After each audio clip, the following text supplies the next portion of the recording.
وذكر فإن الذكرى تنفع المؤمنين. بسم الله الرحمن الرحيم. الحمد لله رب العالمين، والصلاة والسلام على سيدنا وحبيبنا محمد وعلى آله وأصحابه أجمعين. هزاران هزار جار سپاس و ستایش بۆ خوای پەروەردگاری جیهانیان کە ئەم ساڵیش بە خزمەتی مانگی پڕ بەرەکەتی ڕەمەزان گەیشتینەوە. خوای پەروەردگار لەشمان ساخکە، دڵمان خۆشکە، کوردستان و وڵاتانی جیهان پڕ لە ئاشتی و ئارامی کە لە جەوێکی هێمندا ڕەحمەتی خوای پەروەردگارمان بەسەرا بڕژێ، ماڵەکانمان گەرم و گوڕ بێ، وڵاتمان هەرزانی بێ، میلەتمان دڵخۆش بێ، هەموو ماڵەکانی خوای پەروەردگار لەم ڕەمەزانەدا بە تاعەت و عیبادەت و ئیخلاس و دڵسۆزی موسڵمانان گەرم و گوڕ بن. ئێمەش بتوانین ئینشاء الله لەم ڕەمەزانەدا وەکو ڕەمەزانەکانی ڕابردوو بەویست و ڕەحمەتی خوای پەروەردگار زنجیرە باسێکمان هەبێ لە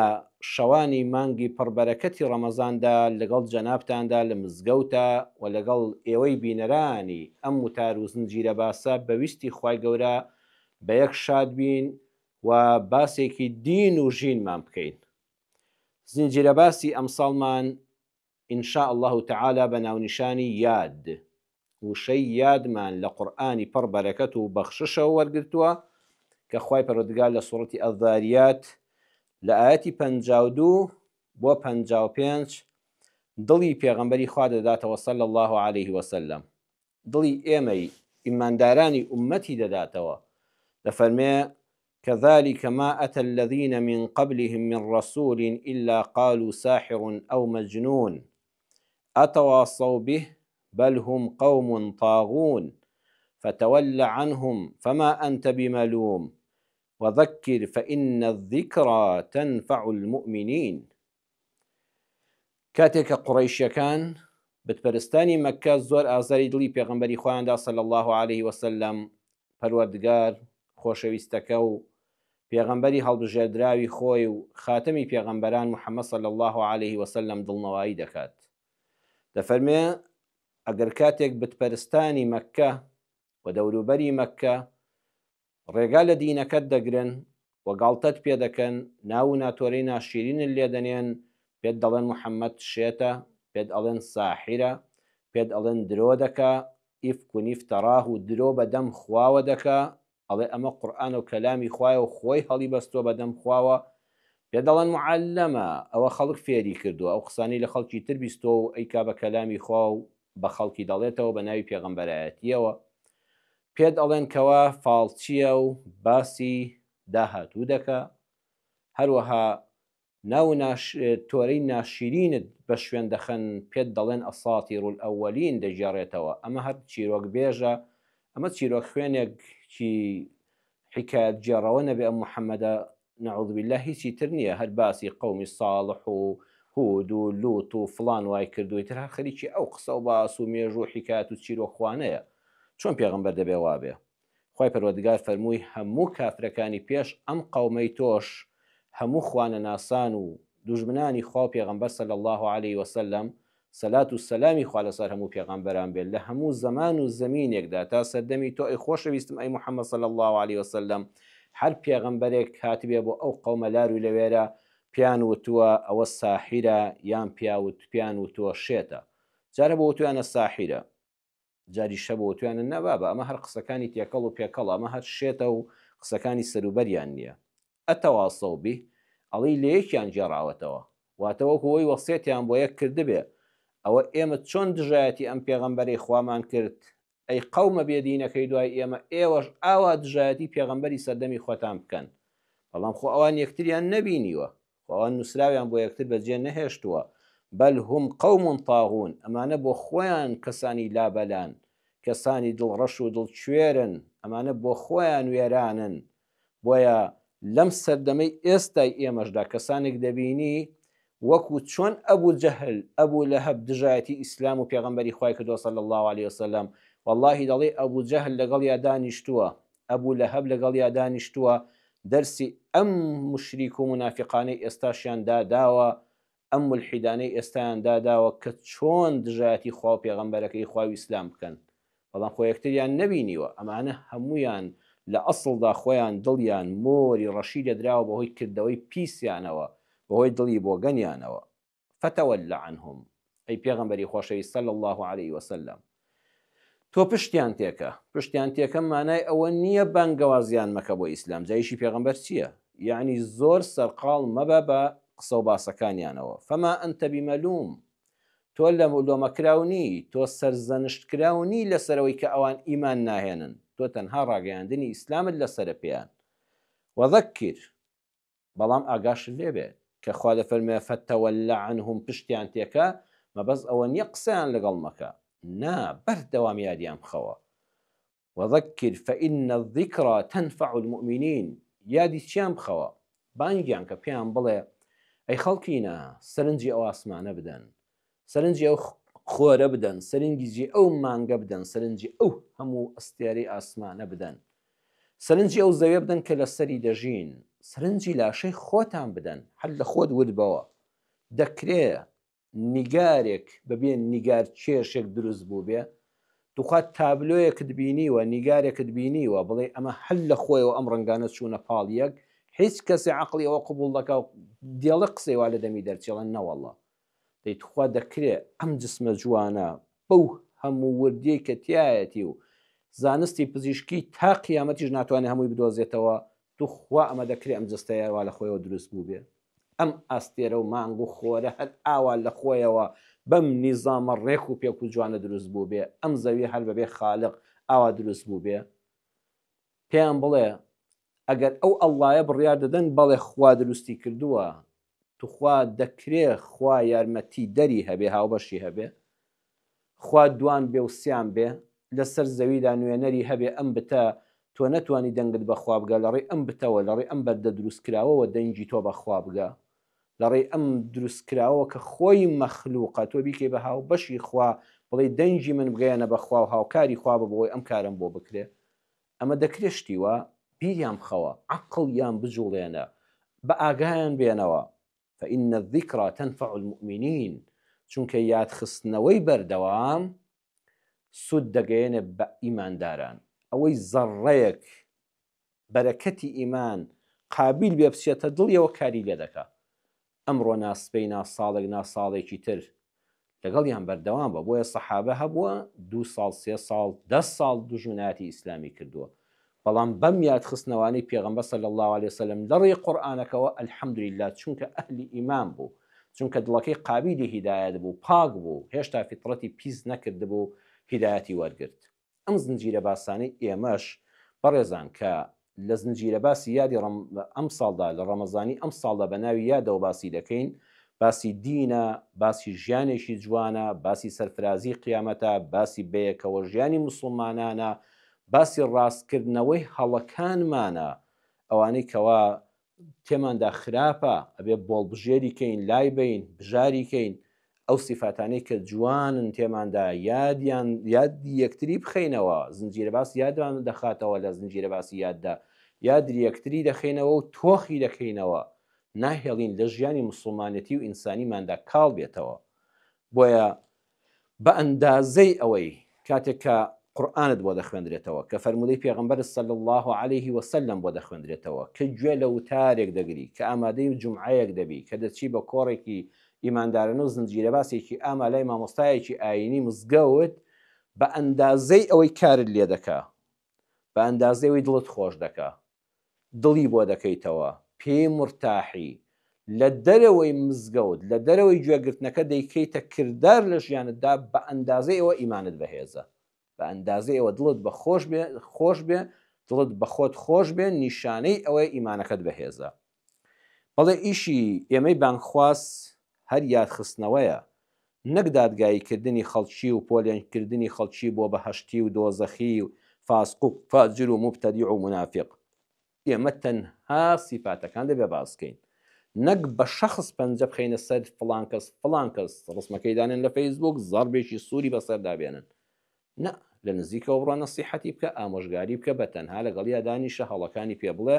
و لە کۆڕی گشتیشدا بڵێ ئەم سیفەتانە لە هەر کەسێکا بن مبتەدیعە، لە هەر کەسێکا بن فاسقە، لە هەر کەسێکا فاجرە، ئەم سیفەتانە چونکە خوا بە پێغەمبەری خاتم صلی الله عليه وسلم دەفەرمێ فەذەکر ئینەما ئەنتە مذەکر، یادیان بخەوە چونکە تۆ تەنها یادخەرەوەی لەستە عەلەیهیم بموسەیتر، تۆ زاڵ نەکراوی بەسەریاندا بەس زۆر دەبێ خەڵک ئیمان بێنێ. إلا من تولى وكفر، يعني فذكر إنما أنت مذكر إلا من تولى وكفر، لكاتي بانقواز وياد خصنوي خلقيش دا كباسي خواو إسلام وإيمان وقيامتيان بودكي خلقان كان كافرين بيد هل بروات بينا كان خلقان كان هل آمادنين جيشد بو بقرن قفتو قول لقلاب كان پشتت يدا كان فيعذبه الله العذاب الأكبر أو كساني پشت إسلام دا كان ئەو کەسانی کەوا ڕاستیەکان دەزانن بەخوا دەزان ئەم ئیسلامە حەقا ئەم قورئانە حەقا بەڵام پشتی تێدەکەن کافر بوونی خۆیان ڕادەگەێنن ملحید بوونی خۆیان ڕادەگەێنن خوای پەروەردگاری جیهانیان عەزابێکی زۆر گەورەیان دەدا. ئینە ئیلەینا ئیابەهم،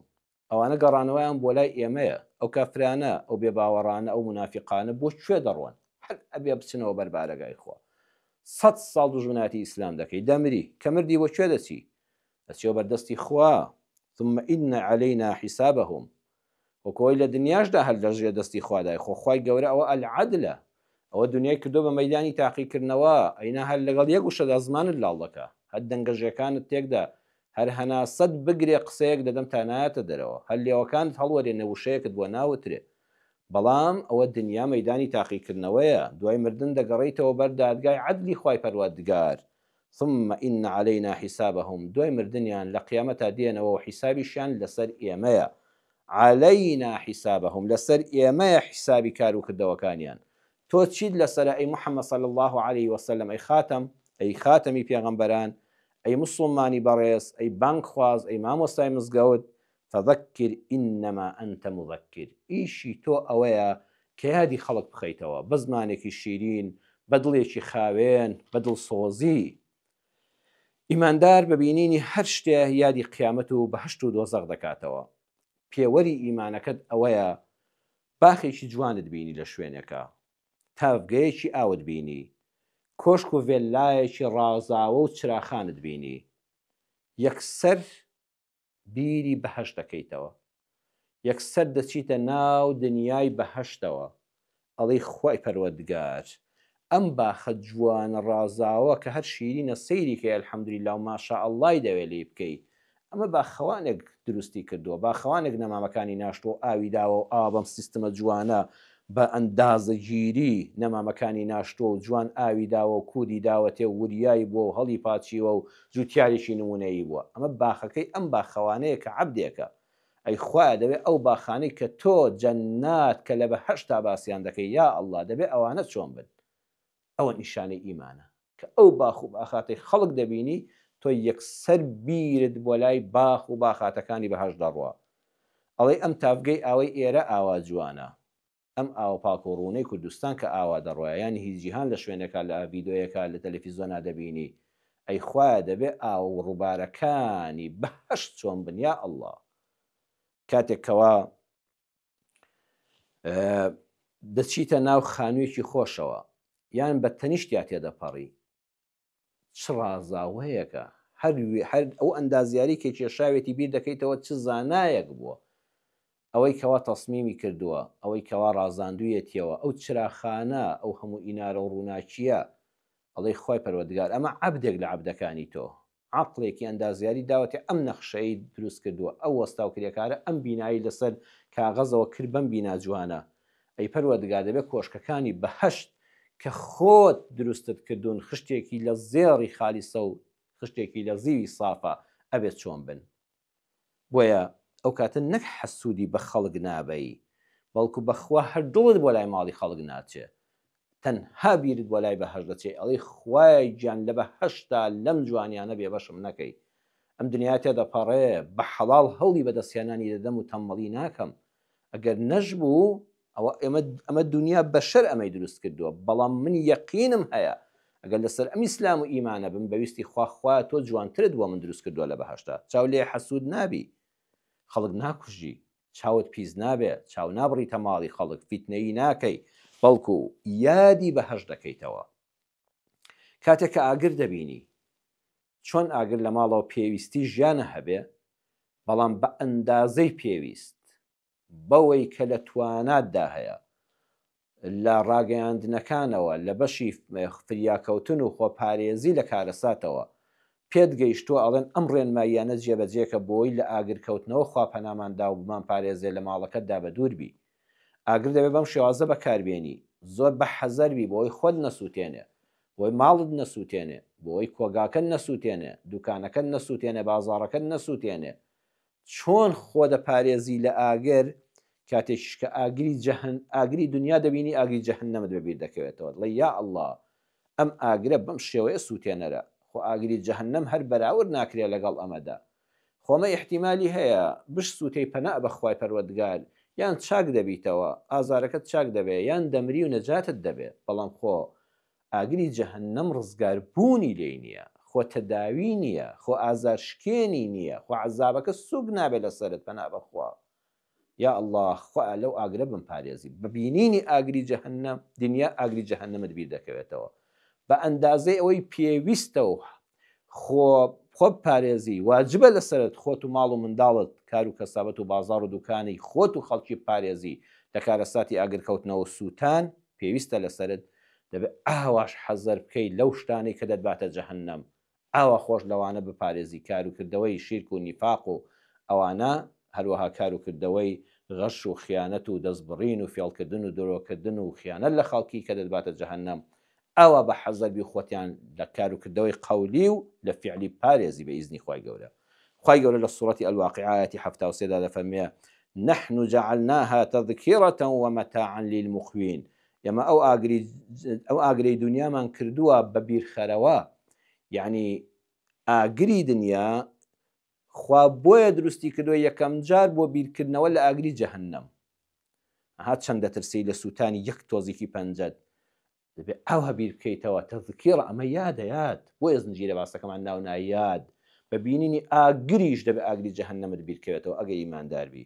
ئەمجا ومەتاعا للمقوین ئەوە کەسانی کە پێویستیان بۆ ئاگرێ سوودی لێوەردەگرن پیاوچاک و پێشینانی ئەم ئومەتە ئەگەر ئاوێکی سادیان بخواردایەوە دەگریان دایانوت بۆچی دەگرین دایانوت وەڵڵاهی کەم ئەوە ساردەمان لەسەر ئەم تینوێتە خواردەوە بیری جەهەنەمیەکان دەکەینەوە بیری ئەو کاتێ دەکەینەوە کە خوای پەروەردگار لە سوڕەتی العەراف ئایەتی 50دا باسی ئەومان بۆ دەکا کاتێک کە بەهەشتەکان چوونە بەهەشتەوە دۆزەخیەکان کە تەماشایان دەکەن ئەوانە بە ئاواتی خۆیان گەیشتن و ئەمانەش لە چه عەزابێکان ئێتر دەڵێن ئەفیضوا عەلەینا من الماء تو خوا خێرتان دەگا بەشێک لەو ئاوە سازگاری خۆتانمان بدەنێ لە بەهەشتا ئەوە شاشەیەکە لە بەردەمیاندا دەنگ و ڕەنگیان بەیەک دەگا دەنگ و ڕەنگیان بەیەک دەگا ئەم دیوی شاشەکە جەهەنەم و ئاگرە ئەو دی بەهەشتە ئەوە ڕەفیقەکانی دوێنێ بوون ئەوە خزمەکانی دوێنێ بوون ئەوە براو خوشکەکانی دوێنێ بوون ئەم بێدینی هەڵبژارد و کوفری هەڵبژارەوە لەم شوێنەدایە ئەوەشیان ئیمانی هەڵبژارد و ڕێبازی پێغەمبەری هەڵبژار صلی الله علیه وسلم لەو خۆشی بەختەوەریەدایە ئەڵێن تو خوا هەناومان سووتە یەک تۆز ئاومان بدەنێ بەڵکو یەک تۆز لە ئاگری جەستەمانی پێ بکوژێنینەوە تو خوا بەڵکو یەک قومێک بخۆینەوە ئاگری ناو ناخمان کە تینوێتی سووتاندوێتی پێی بکوژێنینەوە بەڵام نەخێر حرامە لەسەر ئەهلی دۆزەخ ئاوی بەهەشت بخواتەوە دڵکە ئاوەکەیان دەخواردەوە دەیانگوت خوا لە جەهەنەما نەبین بۆ قومێک ئاوا بپاڕینەوە و لێشمان حرام بێت عەبدوڵای کوڕی ئیمامی عومەر بەلای ئاسنگەرەکاندا دەڕۆی بە بازاڕی ئاسنگەراندا دەفەرمێ فبصر بحديدة قد أحميت فبكى ئاگرێکی بینی ئاسنگەرەکە دەیخستە ئاگرەکە و سوور دەبەوە بە چەکوش لێدا بۆی کە ئامێرێکی لێ دروستکە دەفەرمێ دەستی دەکرد بە گریان وتیان قوربان بۆ فەرمی وەڵڵاهی جەهەنەمم ببیر دەکەوێتەوە ئاوا لە جەهەنەما مرۆڤ سوور دەبێتەوە نە ڕۆحی دەردەچێ نە چاک دەبێتەوە نە ئازار بەخشێک و دەرزی و دەرمانێک هەیە فریایکەوە و تۆزە لە ئازارەکەی لەسەر سوورکاتەوە بە بینینی ئەو ئاسنە سوورکراوە من جەهەنەمم بەبیر دەکەوێتەوە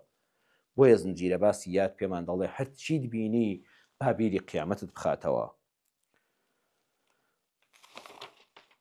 با لە شەوانی ڕەمەزاندا لە جیاتی ئەڵقەی تیڤ لە جیاتی بەکارهێنانی تۆڕی کۆمەڵایەتی بۆشتی بێسوود بۆ باسی ئەم و ئەو با یادی قیامەتی خۆمان بکەینەوە تا لە قیامەتدا لەو کەسانە نەبین کە دەڵێن یا حەسرەتە عەلا ما فەڕەت فی جەنب الله وەکو لە سوڕەتی ئەززومەڕاتی 56 هاتووە ئای داخی گرام کە چەند کەم تەرخەم بووم تەوبەم نەکرد وازم لە گوناه نەهێنا نەگەڕامەوە بۆ لای خوای پەروەردگار حەیف قالوا يا حسرتنا على ما فرطنا فيها لسورة الأنعام آياتی سیویەکە جەهەنەمیەکان هەموو هاوار دەکەنڵێن ئاوار بۆ خۆمان ئای کە پەشیمانین ئای خۆمان بۆ ئەم ڕۆژە ئامادە نەکرد و لە خوای پەروەردگار دوور بووین ئەم ژیانەی ئێمە فرسەتە ئەم ڕەمەزانە فرسەتە و خوا لەبەر دەممانە دایناوە بۆیە پێویستە یادی خۆمان بخەینەوە بەوەی کەوا بەردەوام قیامەتمان لەبیر بێ یادی منداڵەکانمانی بخەینەوە لەگەڵیان دانیشین شەوانەکە کە دوای تەراویح و مەوعیزە کۆیان کەوە بڵێ کوڕەکانم کچەکانم هاوسەری ژیانم خزم و کەس و کارم ئاگاتان لێبێ یادتان دەخەمەوە ئاگاتان لە دینی ئیسلام بێ دینەکەتان پارێزن ئاگاتان لە وڵات و نیشتیمانەکەتان بێ ئەم کوردستانە ئەمانەتی خوایە بۆ ئێمە ئاگاتان لەگەل و نەتەوەی خۆتان بێ خیانەتی پێمەکەن تیان بگەێنن نیشتیمان و نەتەوە جیاوازە لە حکومەتێکی گەندەڵ حکومەت دێ و دەڕوا بەڵام دەبێ ئێمە ئاگامان لێبێ خیانەت لە دینەکەمان نەکەین خیانەت لە گەلەکەمان نەکەین خیانەت لە نیشتیمانەکەمان نەکەین بۆچی یادخستنەوە گرنگە یەکەم مرۆڤ زوو شتی بیر دەچێتەوە والله ئێستا ئەوەی لەم زنجیرە باسی یادەدا دەیبیستین لەوە ئەچێت جەنابەت کە من باسی دەکەم بڵێ واللهی ئەوم بیستووە بەڵام سەریکەیان لە بیرت چۆتەوە وەیە وتارێک کە بیستوشتە کە دەشی زانی هەر یادخستنەوەی پێویستە چونکە لە بیرت دەچێتەوە سەرقاڵی بە تایبەتی لەم ڕۆژەدا وای لێکردنی شتەکانمان زوو لە بیر دەچێتەوە زۆر پێویستە یادی یەکی بخەینەوە لە وتارەکان گوێ بگرین ئامادە بین دووەم کاتێک شتێک زۆر یادی دەکەیتەوە لە مێشکتدا دەچەسپێ یەکەم جار شتێکی لێ وەردەگری هەر وتارێکە یەکەم جار گوێی لێ بگرێ شتێکت وەرگتووە جاری دووەم هەمان وتارە هەر لەسەر هەمان کاسێت لەسەر هەمان ڤیدۆ لەسەر هەمان تۆڕی کۆمەڵایەتی گوێی لێ بگرەوە سێکی شتێشکە فێربووی جاری سێم شتێکی تر فێر بووی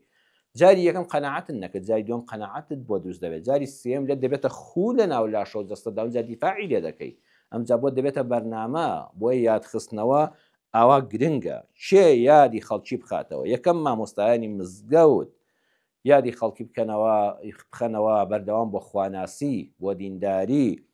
باسی ڕەحمی خوایان بۆ بکەن باسی دەروی دوای تنگانەیان بۆ بکەن مامۆستایانی بەڕێزی ئاینی زۆر زەرورن لە کۆمەلگادا ئەم کۆمەلگا موسڵمانەی ئێمە ئەم گەلی کوردەی ئێمە خەمباری زۆرە دەردەداری زۆرە گرفتاری زۆرە پێویستە مامۆستای یادیان بخاتەوە یادی ڕەحمی خوا یادی دەروی دوای تنگانە و دەروی خێر کە لە تنگانەدا خوا بە هاوارتەوە دێ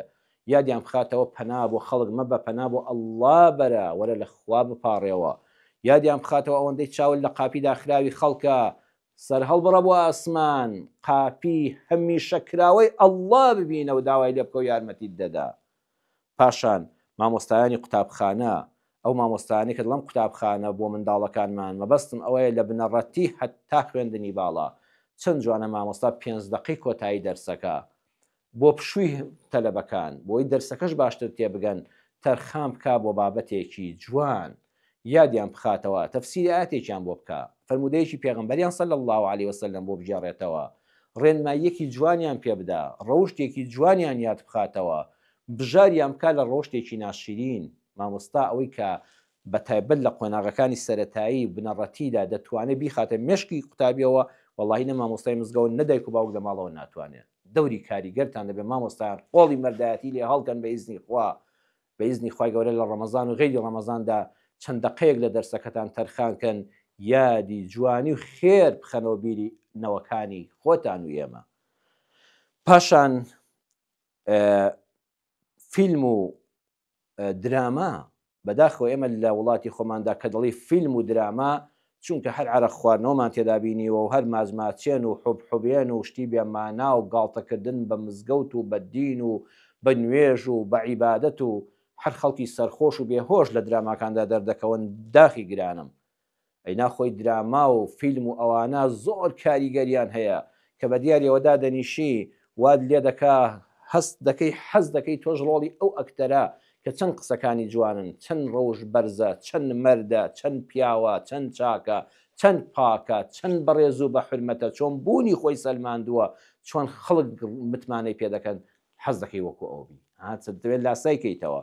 چۆن دراما دەبێت قێزە کارەکانت خراپەکان ناشەرعیەکان نایاساییەکان ناکۆمەڵایەتیەکان بێڕەوشتیەکانت لەبەر چاو قێزەون دەکا وا لێدێ ئەو کاراکتەرە لە فلیمێشکەشدا قێزی لێ دەکەیتەوە بۆیە خۆ دەپارێزی توخوا با من چارەنووسم وەکو ئەو نەبێت ئەوەش یادخستنەوەیە